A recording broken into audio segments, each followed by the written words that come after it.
ပိုင်တုံနန်တွေမှာပဟေလီမြန်နင်းပညာစံကန်ဝိဒေဟာရတ်မင်းကြီးဟာမဟောတရာဆိုတဲ့ကလေးငယ်ဟာတကယ်ပဲပညာရှိတုခမင်းဟုတ်မဟုတ်သိကျင်တာကြောင့်ခက်ခဲနဲ့နေတဲ့ပုပ္ပစာတွေကိုတစ်ခုပြီးတစ်ခုဆေးလွတ်ပြီးစမ်းသပ်ပါတော့တယ်တဲ့ဦးကောင်းခွန်ပဟေလီယောက်ျားနဲ့မိန်းမခွဲခြားခြင်း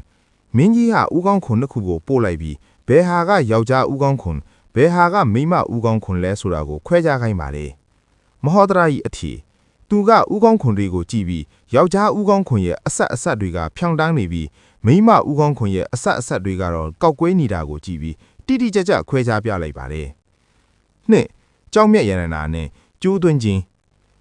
အလွန်ကောက်ကွေးနေတဲ့အပေါက်ငယ်လေးပါတဲ့ကြောက်မြက်ရတနာတစ်ခုတည်းကိုချီကျိုးသွင်းခိုင်းပါတယ်လူကြီးတွေလောက်မသွင်းနိုင်တဲ့အဲ့ဒီအပေါက်ထဲကိုမဟောတရာကနီးလန်းတဲ့နဲ့ဖြည့်ရှင်းပါတယ်မဟောတရာကြီးအဖြေချီကျိုးရဲ့အထိမှပြားရည်တုတ်တီအပေါက်ထဲကိုထည့်လိုက်ပါတယ်တစ်ဖက်ကနေပရစီကိုလွှတ်လိုက်တဲ့အခါပရစီကပြားရည်နက်နောက်ကိုလိုက်ရင်ကျိုးကိုတစ်ဖက်အပေါက်ထိဆွဲထုတ်သွားပေးပါတယ်၃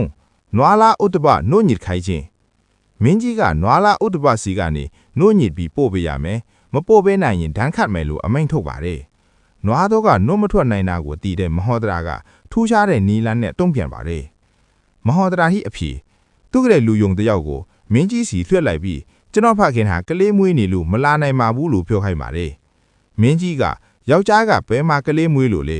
လို့မေးတဲ့အခါယောက်ျားကကလေးမွေးလို့မရရင်နွားထိုးကလည်းနှုတ်မထွက်နိုင်ပါဘူးလို့ပညာရှိတုံ့ပြန်လိုက်ပါတယ်